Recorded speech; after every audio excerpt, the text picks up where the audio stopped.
तरच आम्हाला स्वर्गाचं राज्य मिळणार आहे. नसतं आम्हाला स्वर्गाचं राज्य मिळणार नाही.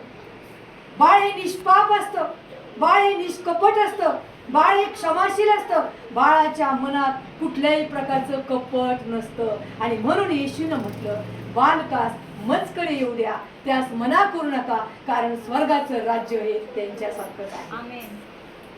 स्वर्गाचं राज्य कोणासारखं आहे बरं? बालकासारखं आहे. आम्ही पाहतो, हन्नाला आम्ही पाहतो, ती मंदिरामध्ये रडली लेकरासाठी.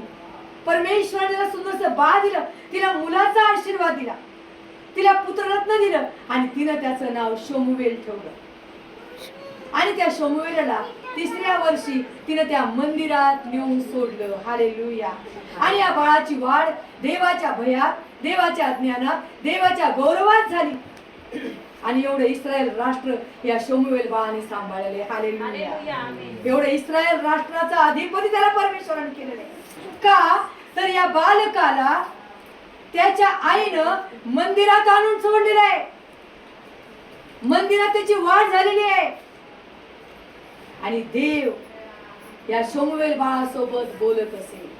देवानं त्याला एवढी ताकद दिली, एवढी शक्ती दिली, एवढी सामर्थ्य दिलं की अखिल इस्रायल राष्ट्राला परमेश्वराने त्यासाठी उभं केलं. इस्रायल राष्ट्रासाठी शमूएल बाळाला परमेश्वराने उभं केलं.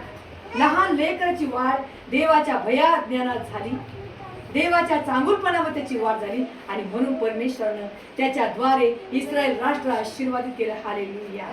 मग तुमचं आणि माझं बाळ हे आशीर्वादित आहे. तुमची आणि माझी संतान हे देवानं दिलेली एक उत्तम देणगी आहे.